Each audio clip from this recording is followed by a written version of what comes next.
So part 2 of Unit 4 is pretty much going to be covering all of the spinal tracts. So we're looking at white matter stuff. In part 1, we got into the gray matter and rexid lamina, and now we're going to do the other end of it, the tracts. There was a slide that got cut off, so I'm going to put that up on the next slide so you guys can get that information, and then from there we'll go on into the white matter.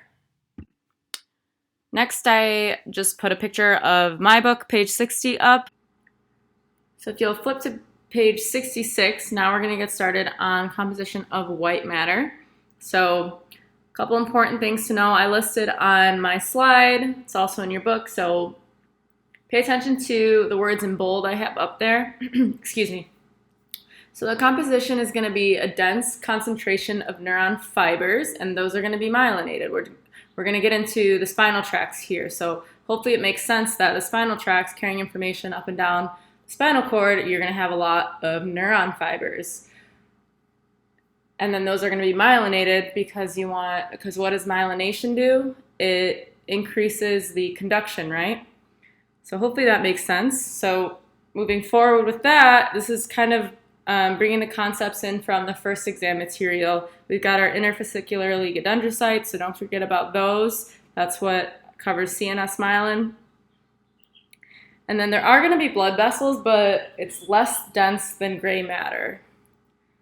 So if you think about it, and I put up on my slide, cell body, when we talk about gray matter, we talked about rexid lamina and we said for gray matter, I told you think nutrition, think cell bodies, and hopefully it makes sense that if there's cell bodies in gray matter, they need more nutrients, so there's going to be more blood vessels. Whereas in the white matter we're talking about now, it's neuron fibers sending impulses up and down, so they don't necessarily need as much nutrition or blood vessels brought to them. So hopefully that makes sense and it'll help you think through it.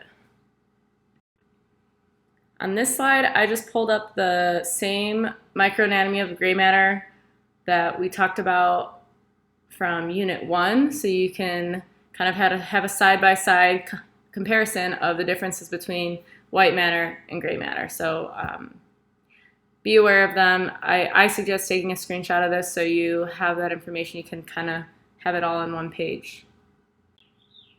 Now at the bottom half of page 66, we're going to get into the good stuff. So the tracts, aka fasciculi. So I think I mentioned it before. Fasciculi travel in funiculi. What they travel in is the funiculus. So tracts are bundles of functionally related axons, and in your book it's italicized. And hopefully that makes sense because I think by the time I post this, you guys will have gone through most of the tracts. So each tract you talk about has a specific function. So the fasciculi or tracts are the bundles of the fibers that are grouped together and travel together. And what they travel in is the funiculus. And then we've got NCAM. So if you know what NCAM stands for, nerve cell adhesion molecule, that kind of gives away the purpose of them. NCAM, nerve cell adhesion molecules. So they're going to adhere the fibers together. So be aware of that term. And then C says tracts are not observable by general staining techniques. I just underline not there and be aware of that. I'm not going to talk about discovery methods. I think there's a lot of better things to be tested on and understand, so I'm not going to go over that. I'm also not going to go over page 67. I think it's a good overview page, so if you have time at the end, go through that, but I'm not going to worry about it. And I don't think you should worry about it as much as the other stuff we're going to go over. So for the rest of this section, I'm probably just going to take pictures of my book and put it right up into the slides. I think that'll be the easiest way to get the information to you. I don't really see it being beneficial for me to type everything out.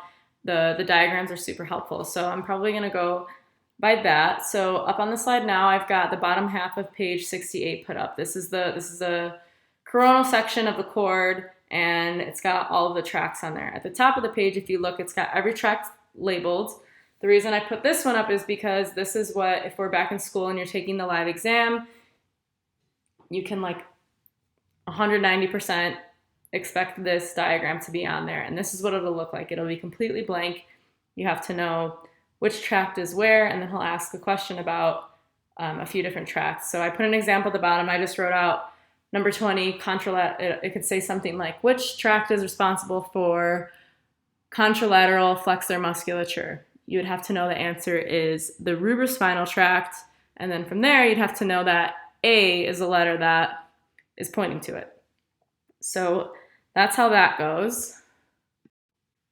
It's kind of a toss-up on whether we're going to be back in school or not. So if you decide not to study the diagram and you just want to know the information about the tracts, do that. I would suggest studying the diagram anyways because I have all the information on there. So I don't know, that's up to you guys. So page 69, we're going to get started with the first set of tracts. So we've got fasciculi gracilis and cuneatus. Together, those are known as the posterior column. And if you go back to page 68 and you look at where they're located, we'll just take a look at the top diagram. On mine, I put an A in the front for anterior, and then at the right by gracilis, I put a P, so I know that that's the posterior aspect of the cord. So these are also referred to as the posterior column, and that's because they're traveling in the posterior funiculus. So we said each tract we're going to talk about what funiculus they travel in. So gracilis and cuneatus are traveling, they're the only two that are in the posterior area. So if you're looking at the diagram on page 68, I'm going to come around kind of clockwise down to like the posterior spinocerebellar tract, anterior spinocerebellar tract. Those are traveling in the lateral funiculus. And then if you come up, keep going clockwise more, you'll see lateral spinothalamic, anterior spinothalamic, and then anterior corticospinal. Those are all in the anterior funiculus. So when we talk about funiculus, it's whether it's posterior, lateral, anterior. So hopefully that kind of helps you put that together a little better. So gracilis and cuneatus, together they're referred to as the posterior column. And actually before I get into it, I forgot to mention one thing that I think will be helpful for when you're studying through the book. Looking back at the diagram on page 68, everything in black is going to be your sensory or ascending tracts. So the first three tracts we talk about in the book are all ascending. I don't know why, for me, just knowing that helped me connect it in my brain when I was going through the book. So gracilis, just looking at the diagram, gracilis cuneatus, posterior spinocerebellar tract, anterior spinocerebellar tract, and then the spinothalamics below that, those are the ascending tracts. So you really only have, because they come in pairs, so you really only have the posterior columns, the spinocerebellar tracts, and the spinothalamic tracts that you have to differentiate as ascending. And don't forget, I mentioned it before, and I'll mention it a lot more throughout this course, break down the words. That'll help you figure out what type of information it is. So gracilis and cuneatus is a little different because they're not named for where they start and where they end. But if you take a tract like spinocerebellar, break it down. So it's going from the spine to the cerebellum, spinocerebellar. So going from the spine to the cerebellum is going up. So that's an ascending tract. So make sure you're doing that to kind of help yourself think through questions. So if he asks a question on some tract that deals with motor function, don't pick spinocerebellar or spinothalamic as an answer because you know those are ascending, just breaking down the words. Okay, so back to gracilis and cuneatus. Sorry, I got a little sidetracked. So number 1 states that the cell bodies send axons to form these tracts are in the dorsal root ganglion. So that's where this tract starts, in the DRG. And if you remember, another clue to that, this is an ascending tract. Everything that is sensory goes through the DRG. So DRG is sensory.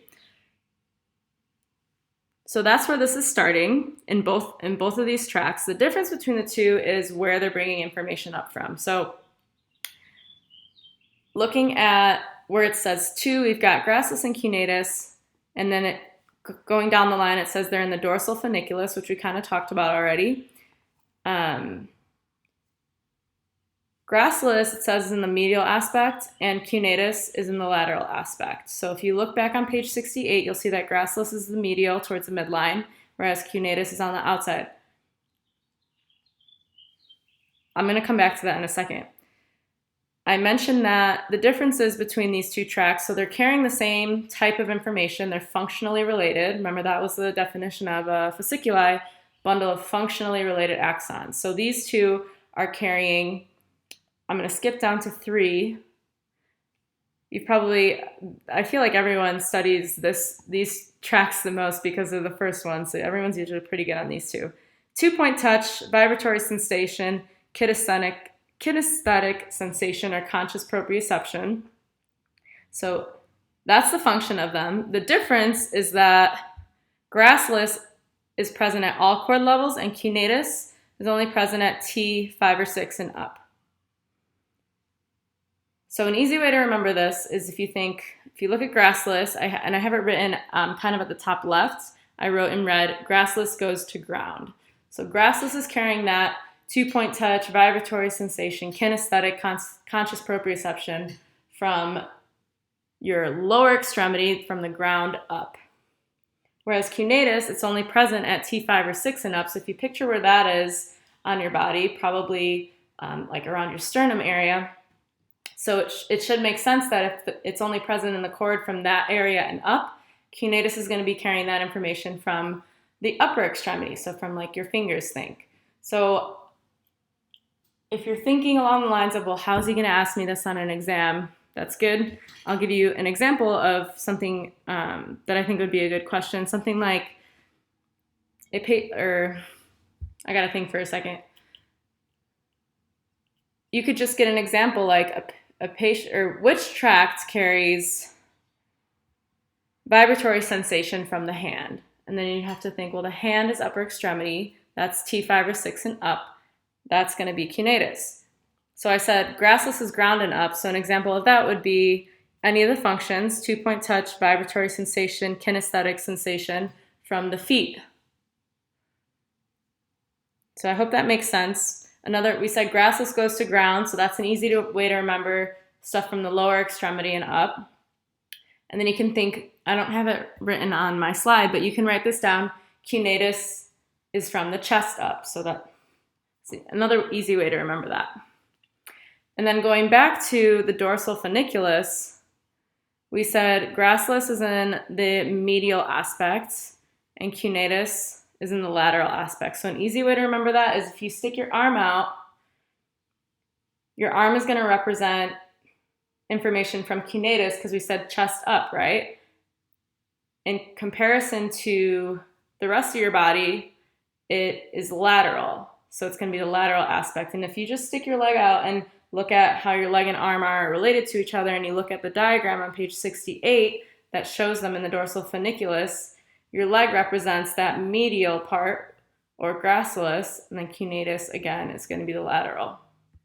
So that was an easy way for me to remember that. I just used my own body to represent where they were in the funiculus, which one's lateral and which one's medial. So gracillus, it says, is present at all chord levels, but it's only carrying information from below T5 or 6. So that T5 or 6 that you see at cuneatus is kind of the line between, like, anything above T5 or 6 is going to be carried by cuneatus. Anything below is going to be carried by gracillus. But hopefully it makes sense. If you got information coming all the way from the bottom of the spinal cord being carried up in this pathway or tract, it's probably going to have to travel all the way up the cord, right? So hopefully it makes sense that although it's carrying information from T5 or T6 and below, it has to be present at all chord levels to reach the end game, which we'll talk about is going to be the postcentral gyrus of the cerebrum. So hopefully that makes sense. So we kind of quickly went over the functions of the tracts: 2-point touch discrimination, vibratory sensation, kinesthetic sensation. I feel like when we were studying, when I was in this class, I said it so many times over that I could just pick up on it right away. But I want to highlight that it's 3B says conscious proprioception. So that's I'm using the word in the definition, but you consciously knowing where the position of your body is and when you're moving it. So I'm sure Dr. Torgert explained this in lecture. If you close your eye and you stick your hand out, and then you're going to bring your finger to your nose with your eyes closed. So you consciously know where your finger is and where your nose is so that you can bring your finger to your nose. And I want to emphasize that because we're going to talk about with the spinocerebellar tracts, it's going to be unconscious proprioception. So make sure you know the difference. Gracilis and cuneatus of the posterior column, this is all stuff that you are aware of and that you consciously make the decisions. 3C says, I just want to highlight that it says the sensations are particularly from distal parts of the extremities. So that's why I use examples like from your hands and from your feet. Those are the kind of examples you can expect to be, or the kind of, examples you can expect to be asked as questions on your exam. And then last thing with this page is going to be 3D Romberg's test. So again, I'm sure Dr. Torgert went over this in class. You have the patient put their feet together and they close their eyes. The big thing is they close their eyes, and this is how you test the posterior column. If they fall over, then you know it's a problem with, or if they can't keep their balance, you know it's a problem with the posterior column likely, or proprioceptive problems. So I would write in your book what I have down. It's not a cerebellar test. If he asks what it's testing for on the exam, something like that, posterior column.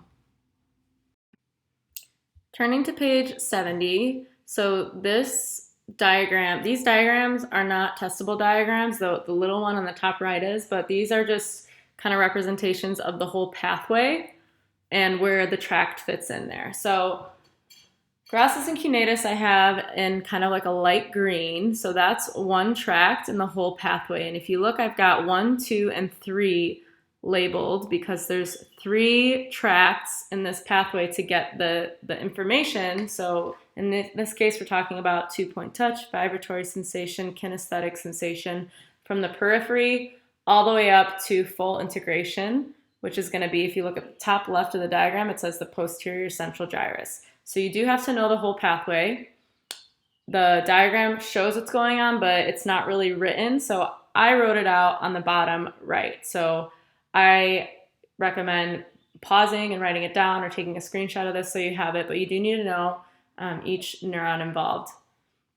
So one thing I didn't mention on the last page, we mentioned where the posterior column starts. We said it was the DRG, but we didn't say where it ends. So both tracts are going to start in the DRG, and they go up to, if you look at the diagram, that represents the medulla oblongata. So gracilis is going to synapse in nucleus gracilis of the medulla oblongata, and cuneatus is going to synapse in nucleus cuneatus of the medulla oblongata. So they're named for where they synapse in the medulla. I mentioned earlier to think about, break down the word when you're studying this information. So the examples I gave were spinocerebellar, spinothalamic. So those are going from the spine up to a higher center. And just breaking down the word gives it away. Spinocerebellar goes from the spine to the cerebellum. Well, gracilis and cuneatus, they're not starting in the spinal cord. They're starting in the DRG outside of the spinal cord. So you can't say they're spinogracilis or whatever. So these are named for where they synapse rather than saying, like, having the two-part word like we have with spinocerebellar or spinothalamic. So hopefully that little explanation helps you remember that these are synapsing, named for where they synapse in the medulla oblongata. So within this whole pathway, getting this kinesthetic sensation, vibratory sensation, 2-point touch from our periphery, from our hands and our feet, all the way up to integration in the cerebrum, we've got 3 neurons involved in the pathway. Gracilis and cuneatus, since they start in the DRG, they're going to be the first tract. So I'm looking down at number 1 where I wrote DRG. So I'm listing the neuron involved. So that's the posterior column tracts. They go up and they're going to synapse in the medulla oblongata. If it's information carried from the foot, it's going to synapse in nucleus gracilis. If it's information carried from the hand, it's going to synapse in cuneatus. And now we're going to talk about the next tract involved. So we still have to get to the cerebrum, so there's another tract, and this one is the medial lemniscus. So this medial lemniscus is starting in the medulla oblongata, and then it's going to cross and go up to the thalamus. So big point here is that it crosses. So the left medial, and I have it written on the top-ish left of my diagram, the left medial lemniscus is carrying information from the right side of the cord, right side of the body. And this is important because you could get a question asking something like, it could be as simple as, which tract carries right-sided kinesthetic proprioception? And it could have all these answers listed, and it might not have the right cuneatus, but it could have the left medial lemniscus, and it could also have the right medial lemniscus. So you have to know which side is carrying which side information. And he can also give you examples like, or questions like, if someone has a lesion on the left medial lemniscus, what function is affected? And then from there, you would have to know, okay, left medial lemniscus is carrying the contralateral information. So it's going to be right-sided dysfunction. And then you'd have to know what function medial lemniscus is responsible for. And that is the second neuron in this pathway. So it's carrying that kinesthetic proprioception, vibratory sensation. Hopefully you get where I'm going with this. So when you're testing yourself, ask questions like, if there were a lesion on this side of the cord and this tract, what sided symptoms am I going to get, and what function is it that's going to be missing? All right, so I decided to just type out the questions I made up. So I'm going to go through them again. It's probably more helpful to see it in front of you. So this is how I would work through these questions. Which tract carries right-sided kinesthetic proprioception from the hand? Okay, kinesthetic proprioception. So I'm going to get the function first. I'm already thinking posterior columns because I know the posterior columns, gracilis and cuneatus, deal with two-point touch, vibratory sensation, kinesthetic proprioception. Reading further, it says from the hand. So I think chest up, cuneatus. But looking at the answers, I don't see cuneatus. So next thing I'm going to go to is probably medial lemniscus, because medial lemniscus is the second tract in this pathway. So from there, I have to choose between left and right. But if you look at the diagram to the left on this slide, and like we talked about, the medial lemniscus crosses, so it's carrying contralateral information. So from there, I would pick left medial lemniscus. If right cuneatus was on there, that would also be a correct answer, but it's not. So left medial lemniscus, best choice. Next question, patient has a lesion of the left medial lemniscus. What function will they lose? So I think when I see medial lemniscus, I think that is the second tract in the pathway carrying with the posterior column. So then what are the functions of those? And then I think of two-point touch discrimination, vibratory sensation, kinesthetic sensation. I know I keep repeating it, but repetition is what is going to help you guys learn this stuff.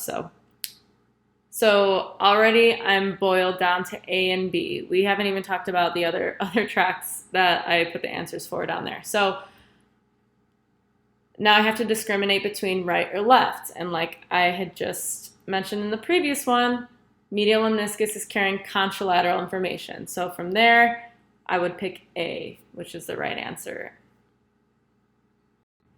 Okay, we're still not done talking about this pathway. So gracilis and cuneatus, we said, starts in the DRG, goes up to the medulla oblongata. We talked about how the medial lemniscus is contralateral, but they cross in the tract via the internal arcuate fibers. So be aware of that term. We're going to talk about it later in the book as well. The internal arcuate fibers is the crossing over to the other side of the medulla oblongata, which I have written there. So be aware of that. The tract is the medial lemniscus. So the medial lemniscus is taking information from the medulla oblongata, that second neuron in the pathway, up to the thalamus. That's where the third and final neuron is. And I have that written at the bottom of the page in purple. I wrote number 3, thalamus. It's synapsing, the medial lemniscus is synapsing specifically in the VPL of the thalamus. VPL stands for, I think, like ventroposterolateral.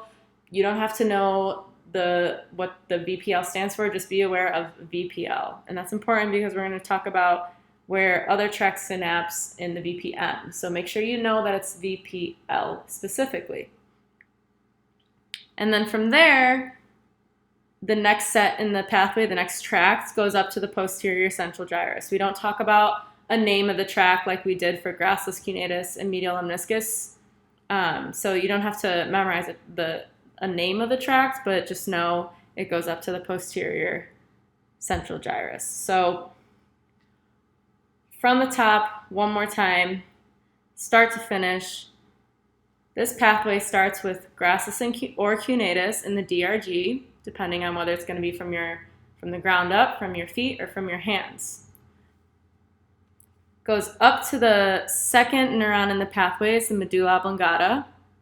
So cuneatus is synapsing in nucleus cuneatus. Gracillus is synapsing in nucleus gracilis. We're going to cross via the internal arcuate fibers and take the medial lemniscus up to the thalamus. That's where the third neuron is, the VPL of the thalamus. And then from there, it goes to the posterior central gyrus. So that's the whole pathway. One last point I want to make you aware of that I have written at the top right. Gets a little confusing. When we talk about the posterior columns, it's an ipsilateral tract because just looking at the diagram, you can see it starts on the right. For the example drawn, starts on the right and it synapses in the right medulla oblongata on the same side. So it's carrying same-sided information. It's an ipsilateral tract. But it's a contralateral pathway. So from start to finish, so in the posterior central gyrus, it has contralateral information. So, and I'm sure you're putting it together at this point. That's because of those internal arcuate fibers that cross over to make the medial lemniscus contralateral.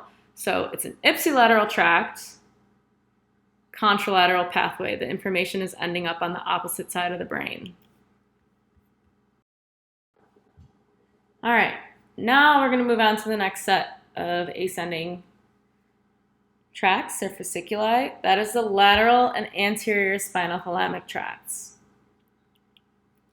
So when you read that, lateral and anterior, I think I mentioned this in the last video I made, it kind of doesn't make sense because lateral, you would think the other one would be medial, right? But it's lateral and anterior. So the reason for that is we're coming back to the funiculus that they travel in. The lateral spinothalamic, and I have it in the transection of the cord in the middle right, if you look on the slide. The lateral spinothalamic tract is the one that is in the lateral funiculus, whereas the anterior spinothalamic tract is the one I have a red arrow pointing to. That's anterior, so that's in the anterior funiculus. So these are named for the funiculus they're in. The next set of tracts we're going to talk about, the spinocerebellar tracts. I have a little backwards C written kind of right posterior to the spinothalamic tracts. So that helps me remember that it's the spinocerebellar because there's a C and it's a backwards or flipped C. But both of those tracts are in the lateral funiculus, so they're named for their relationship to each other. The one in front is the anterior spinocerebellar, and the one in back is the posterior spinocerebellar. One thing I want to mention before we talk about this pathway, and I'm probably going to repeat it a bunch because we talk about the thalamus in the third exam material, so I just kind of want you guys to have it down by the time we get there. All conscious sensory information goes to the thalamus. So the last tracts we talked about, that was gracilis and cuneatus, that pathway, went through the VPL of the thalamus, right? That's, if we think about the function, conscious proprioception, two-point touch, discrimination, vibratory sensation, that's all stuff that we are consciously aware of. Goes through the thalamus. These next two tracts are dealing with pain, temperature, light, touch, pressure. That's all conscious sensory information. That's going to go through the thalamus as well. There is an exception. I wasn't going to mention it, but I'll mention it now. Smell doesn't go through the thalamus. You guys don't need to know that yet, but just to kind of preface it. But all other conscious sense goes through the thalamus. So just looking at this diagram, you can see I've got VPL, again, in red, circled, or boxed, I should say. So if it's going through the thalamus, it's probably going to be conscious sensory information. And I'm kind of emphasizing it now because after we talk about the spinothalamic tracts, the next ones, spinocerebellar, do not go through the thalamus. It's a sensory tract, but it's not conscious. It's going to be subconscious stuff we're talking about for the next tract. So that's kind of why I wanted to say that now. So one more time, thalamus is dealing or integrating conscious sensory stuff.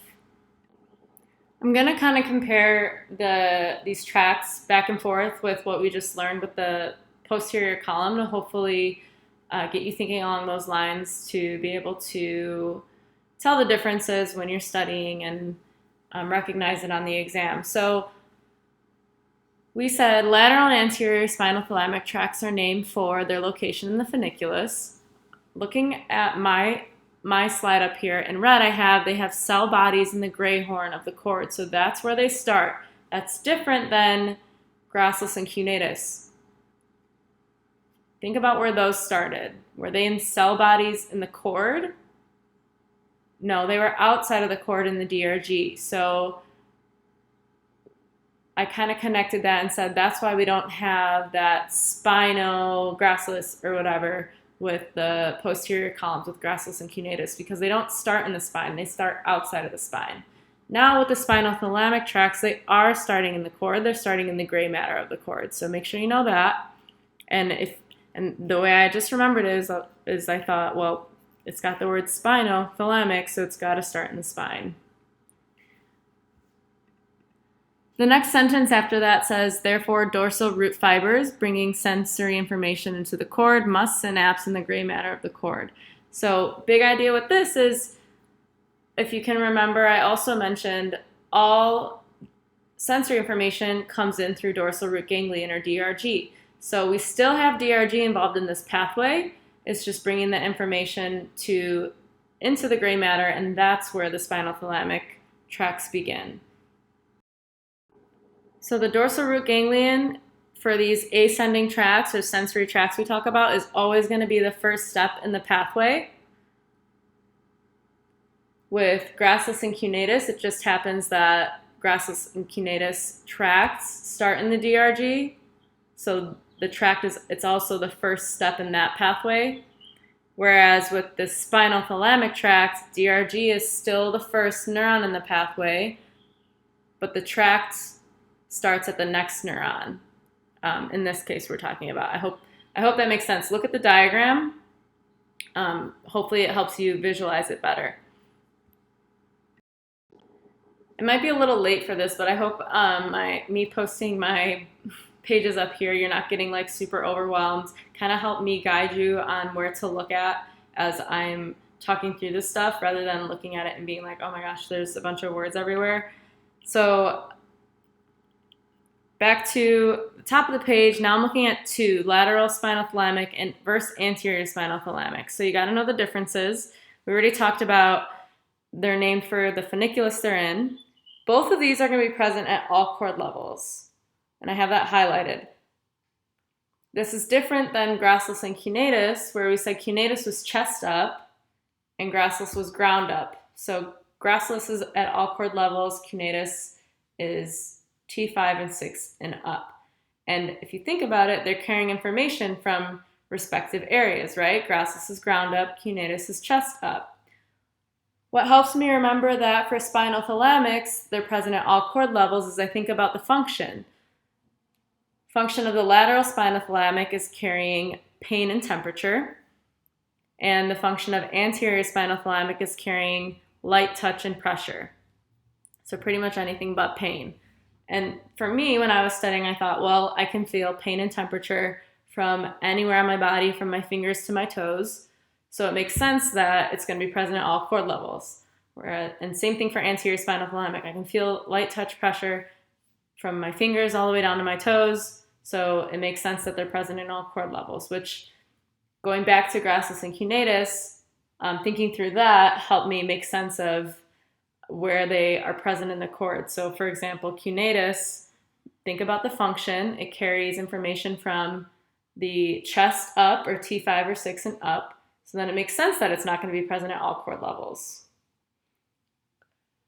Gracilis is carrying information from the ground up, so it has to go all the way down to the toes, which for me, and I know this is like a very simple way of putting this, but makes me think, okay, it makes sense it's going to be present at all cord levels because it's taking information all the way down from the toes, whereas cuneatus isn't, right? It might be a little late for this, but I hope me posting my pages up here, you're not getting like super overwhelmed. Kind of help me guide you on where to look at as I'm talking through this stuff, rather than looking at it and being like, oh my gosh, there's a bunch of words everywhere. So back to the top of the page, now I'm looking at two, lateral spinal thalamic and versus anterior spinal thalamic. So you got to know the differences. We already talked about they're named for the funiculus they're in. Both of these are going to be present at all cord levels, and I have that highlighted. This is different than gracilis and cuneatus, where we said cuneatus was chest up and gracilis was ground up. So gracilis is at all cord levels, cuneatus is T5 and 6 and up. And if you think about it, they're carrying information from respective areas, right? Gracilis is ground up, cuneatus is chest up. What helps me remember that for spinal thalamics, they're present at all cord levels is I think about the function.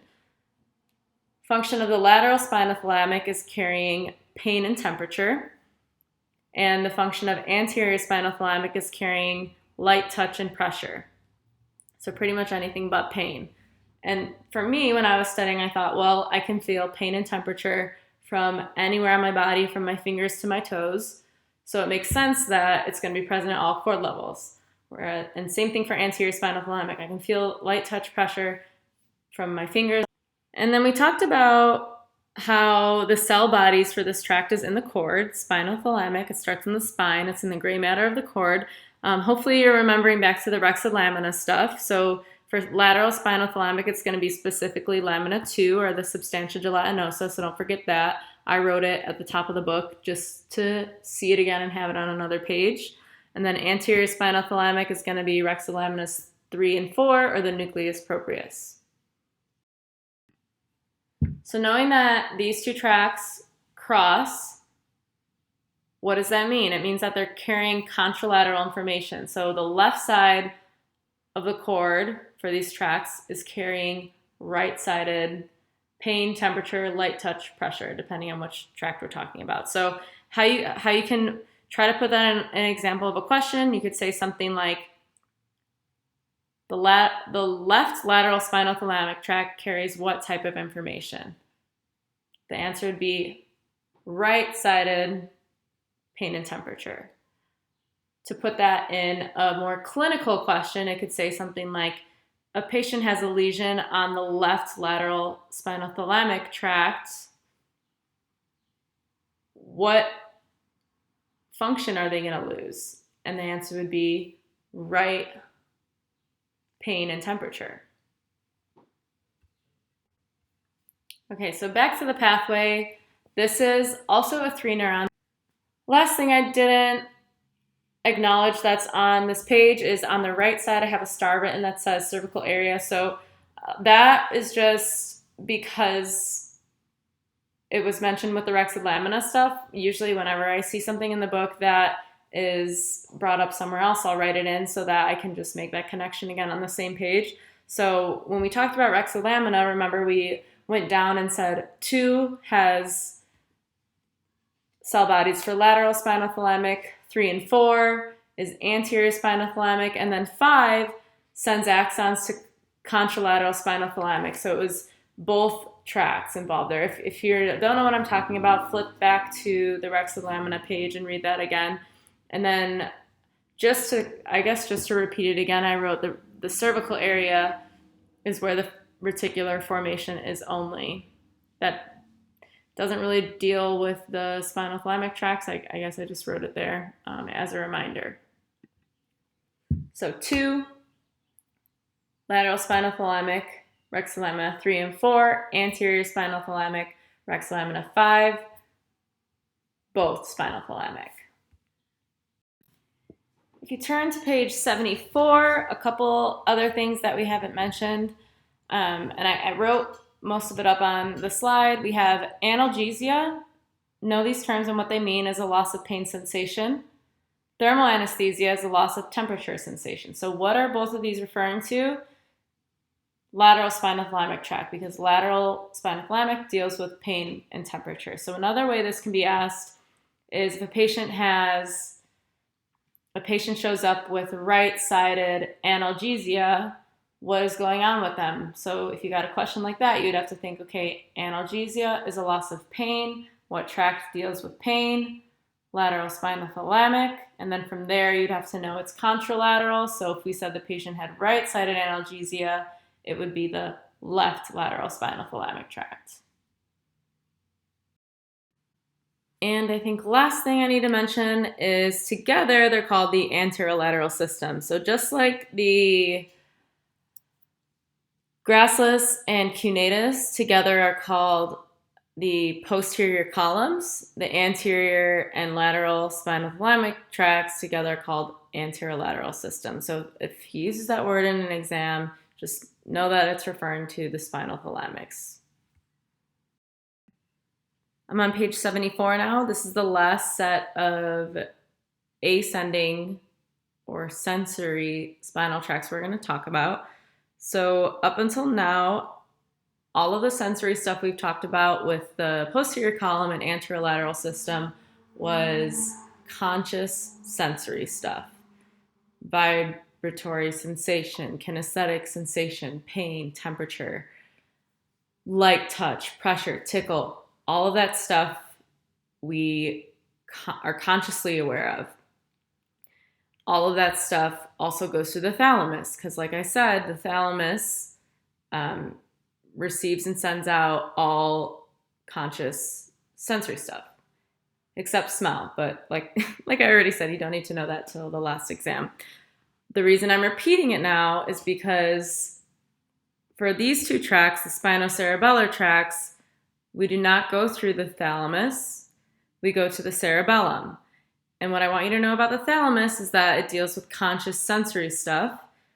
What I want you to know about the cerebellum is it deals with subconscious sensory stuff.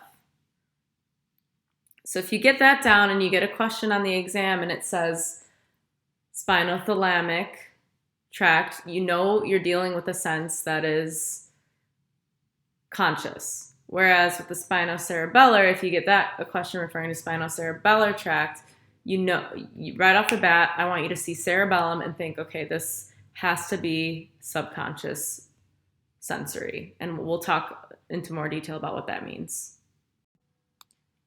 All right, so another quick review with the spinothalamic. We said those were named for the funiculus they're in, right? So I labeled those on the diagram on the top left. Spinothalamics are the ones that are in the, is that magenta color? So there's one in the anterior funiculus, that's the anterior spinothalamic, and then the one that's more lateral, obviously, is the lateral spinothalamic tract in the lateral funiculus. The spinocerebellar tracts aren't named for the funiculus they're in because, as you can see looking, they're the ones in orange and they're both in the lateral funiculus. So these ones are named for their relationship to each other. So they're both in the lateral funiculus, and I drew that backwards C again because that's what helps me remember the spinocerebellar, which starts with a C, as in that lateral funiculus, kind of curving around like a backwards or flipped C. So obviously the one that's anterior is going to be the anterior spinocerebellar, and the one that's posterior is going to be the posterior cerebellar. Posterior spinocerebellar. Next we have fibers terminate in the cerebellum via the superior cerebellar peduncle. So coming back to this ass backwards theme, I wrote the first three letters in caps because the A stands for anterior, the S stands for spinocerebellar, and then the second S stands for superior. So if you remember ASS, anterior spinocerebellar, superior peduncle is what that last S stands for. So that's an easy way to remember that. And I'll talk about the peduncles on the next slide, I think. So then the last paragraph says it's the function of this tract is it sends to the cerebellum input of the general state of gross movements of the lower body and general activity of what is about to happen from motor neurons in that part of the cord. So that's a kind of wordy paragraph there. The keywords you need to know is it's anticipatory of what is generally going to happen. So what is going to happen generally in the lower body? And you can remember lower body because it's coming back to this whole ass backwards theme. Just think that's closer to, your ass. I don't know.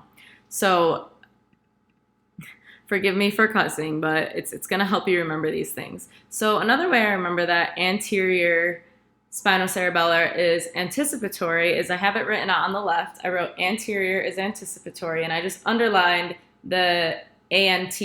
Every time I studied, I saw this and I thought anterior anticipatory.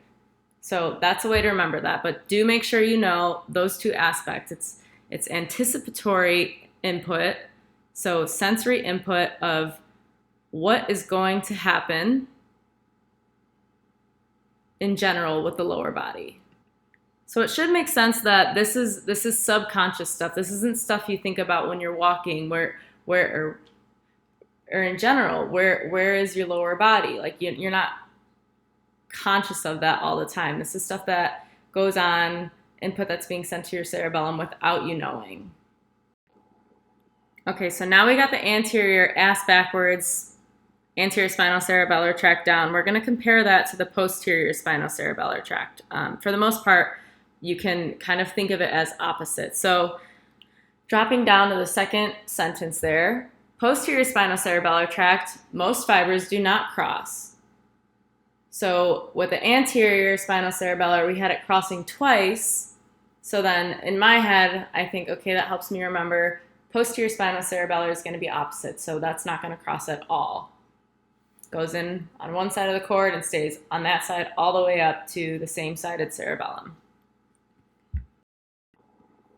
Next we have, this is a little different. It's kind of off from the whole ass backwards opposite theme. Fibers' origins are from cell bodies in the nucleus dorsalis. So that's the Clark's nucleus that you hopefully remember from Rexid Lamina 7 when we studied the gray matter stuff. So the anterior spinocerebellar doesn't give you specific Rexid Lamina to know, but the posterior spinocerebellum, you have to know that the fiber origins are from the nucleus dorsalis. And if you remember, we also called it Clark's nucleus or Clark's column because it's a column of where these cell bodies are present. And you still need to know the levels, so C8 to L3. So if Clark's nucleus is only from C8 to L3, that means the tract is not found below L2. It's found above C8, but that's only because the tract has to travel up to get to the cerebellum. So there's no cell bodies from like C7 and up. I hope that makes sense the way I explained that. Kind of like with grassless tracts, it's present above T5 because it has to travel up that way, but it's not carrying information from that area. And we'll talk about in a second where information from below L3 or above C8 is coming from. We'll get there. But next it says fibers terminate in the cerebellum via the inferior cerebellar peduncle. So this, I'm going back to the whole opposite theme. So with the anterior spinocerebellar, if you remember, ass backwards, anterior spinocerebellar terminates via the superior cerebellar peduncle. Then it helps me remember the posterior spinocerebellar is opposite. So it's going to terminate via the inferior cerebellar peduncle. And last part on this page, what is the function of the posterior spinocerebellar? It's proprioceptive input, dealing mainly with fine movements from what has just happened in the muscle itself. So for this, we're dealing with fine specific movements with what had already happened. So this is literally opposite of what we just talked about with the anterior spinocerebellar. So if you remember, anterior is anticipatory. That means posterior is dealing with stuff that already happened. Anterior deals with stuff that's going to happen, sensory input on what is going to happen. Posterior spinocerebellar deals with sensory information on what had already happened. So it's opposite. And then to take it one step further, we said anterior was anticipatory of general movements, gross movements. The opposite of general or gross is probably fine or specific, right? So anterior spinocerebellar deals with general movements. Posterior deals with fine movements. So the functions are like just flipped. So if you remember one, just take the opposite of that, and that's the function of the other. So just to repeat it one more time, this is all subconscious stuff, right? You aren't consciously thinking about the fine movements that just happened in your muscles when you're making, fine movements with your hands or your feet. This is all subconscious stuff that's being sent up to your spine, to your cerebellum, excuse me. And I keep harping on this because it's going to make a lot more sense on the next page when we talk about specifically for posterior spinocerebellar tract where it's going to receive other input from. So this is a busy page. I think I'm going to start down at the bottom where I have all the red writing. So just as to hit one more time, we said the posterior spinocerebellar tracts, the fiber origins or the cell bodies were from the nucleus dorsalis or Clark's nucleus. And that's only, and you can see it on the diagram, Clark's nucleus is only present from L3 to C8. So hopefully you're thinking, well, what happens below L3 and what happens above C8? It needs to have input from below and above that column. So this is what the red writing at the bottom is talking about. I'm going to start with the last bullet talking about what happens below L3. So below L3, proprioceptive input dealing with fine movements that had just happened in the muscle is going to come from gracilis. So gracilis is going to bring the information up and synapse in the nucleus dorsalis, and then it's going to, ride along nucleus dorsalis all the way up through the inferior cerebellar peduncle to the cerebellum that way. So if you think about it, what is the function of gracilis and cuneatus? They deal with conscious proprioception. So if I were to pick a tract to help out with carrying subconscious proprioception, which is the function of the posterior spinocerebellar, I'm probably going to pick the tracts that deal with conscious proprioception. So because it's so related, it's subconscious and conscious. So that's what helps me remember that it's gracilis and cuneatus that are going to help out here as compared with spinothalamics, because those deal with a completely different sense. Something other than proprioception, right? So below L3, you're going to have input. You're going to have gracilis, and I have it drawn in red. I just start from inferior, and to me it makes sense that if you're getting input from below Clark's column, it has to go up because it's an ascending tract. It has to get up to the brain, to the cerebellum. So to me, it makes sense. It's just gonna, I think of it as riding up, synapsing on Clark's column, and then going through the posterior spinocerebellar tract the way it normally would. So that's why I have L3 arrow down, L3 and below. The pathway is grassless to nucleus dorsalis, taking posterior spinocerebellar tract up. So that's the pathway for anything below L3. When it comes to C8 and above, the pathway is a little bit different. So hopefully it makes sense. If you're thinking C8 and above, you're thinking chest up. So we're using cunatus to carry that subconscious proprioceptive input. Instead of going down to synapse on the posterior spinocerebellar tract, it's not going to use the spinocerebellar tract. To me, I think of it as, oh, it doesn't make sense for information above if it's already going up into the cerebellum to go down the spinal cord and synapse. So I think it's just going to bypass the posterior spinocerebellar tract or the Clark's column. So it's going to go up, but it's going to synapse on the accessory cunate nucleus instead of the cunate nucleus in the medulla oblongata. And then from there, it's going to go from that accessory cunate nucleus to the cerebellum, still through the inferior cerebellar peduncle, as the posterior spinocerebellar tract would. So if that confused you a little bit, look down at C8 that I have written, and I circled it in purple, and then I wrote no nucleus dorsalis. It does not go to the nucleus dorsalis if it's information from C8 and above. I'm going to have you flip the page if you have your book with you. On 76, number 4, it says cuneo-cerebellar tract. So I have underlined in my book, it says fine movement proprioceptive fibers from the pectoral girdle and extremity. And I actually have it, it's on this diagram, I have it highlighted. So information from the pectoral girdle and extremity. If you see that on the exam, I want you to automatically think of the cuneo-cerebellar tract. So it's taking information from the pectoral girdle. I'm going to look back down in my book on the slide I have up at C8. It goes through the pathway. So information from the pectoral girdle uses cunatus to go up, and it's going to synapse on the accessory cunate nucleus in the medulla oblongata. And then from there, it's using the cuneo-cerebellar tract to get to the cerebellum, and it goes through the inferior cerebellar peduncle. So the pathway is listed there for you guys, so I would write that down.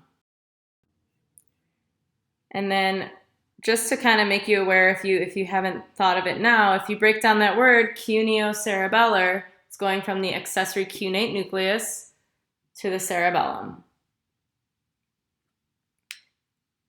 Just to point out one more thing, we have this accessory cunate nucleus, right? So if you get a question on your exam asking about the accessory cunate nucleus, I want you to think, well, why is it called accessory cunate nucleus? And then think it's got to be something different because it's got that extra word there. Because you know the cunate nucleus in the medulla oblongata is dealing with that conscious proprioception, vibratory sensation, 2-point touch. So because it has accessory cunate there, it's a different nucleus. It's got to be different information. So the cunatus is taking different information to the accessory cunate nucleus. Now we're talking about subconscious proprioception. So I said I was going to go through the whole peduncle concept, and it's really easy, so I'm just going to explain it pretty quickly here. Hopefully you are aware of the orientation of the brainstem structures. So from superior to inferior, it goes midbrain, pons, medulla oblongata. Knowing that, the peduncles are what connect the brainstem to the cerebellum. So, and it goes in order of the structure of the brainstem. So the superior cerebellar peduncle connects the most superior structure of the brainstem to the cerebellum. So the superior cerebellar peduncle is connecting the midbrain to the cerebellum. The middle cerebellar peduncle is connecting the pons to the cerebellum.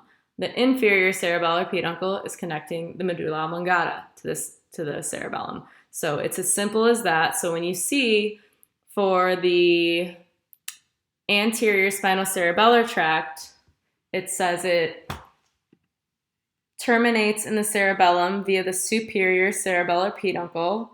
So which structure is it going to be traveling through?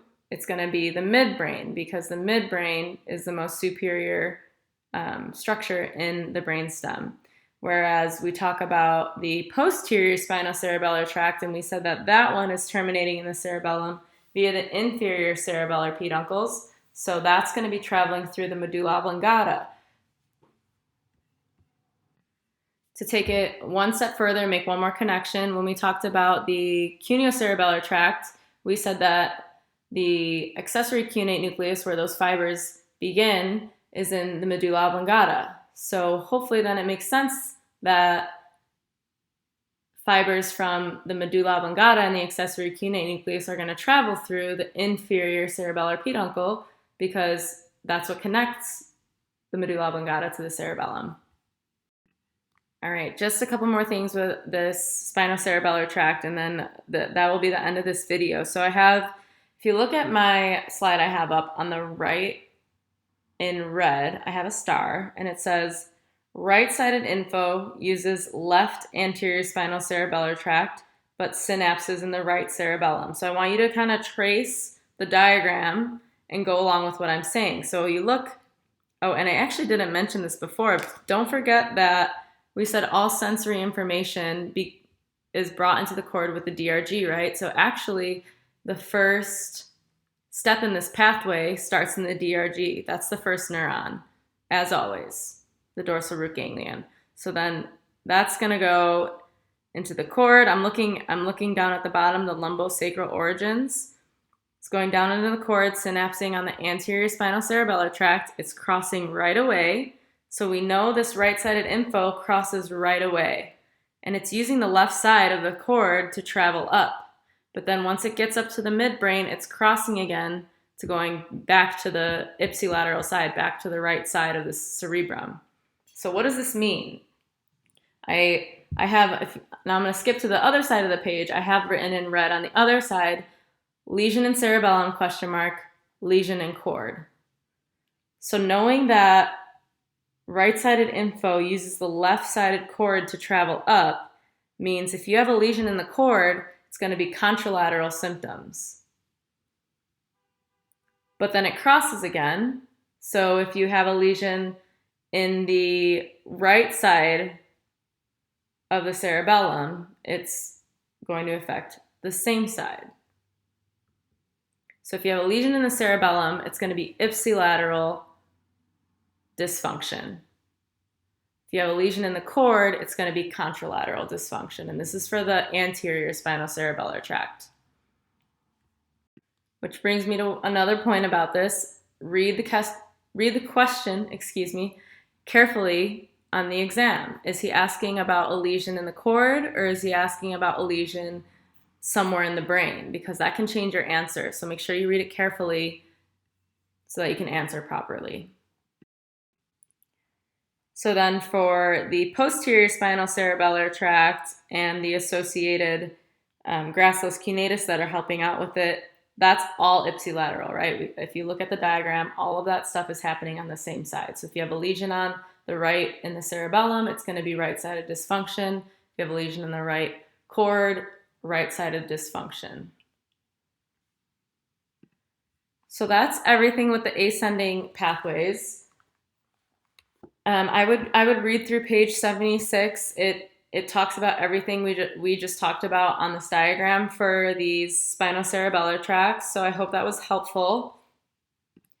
If I didn't explain something right or I confused you guys, just let me know. I do have a diagram of the transection of the cord that has all of the sensory information on it. So it's got everything we just talked about on one page. So go on the Facebook page to find that. And I just think that's another helpful way to study, because you can kind of see everything in one place. So look at that and let me know if you have any questions.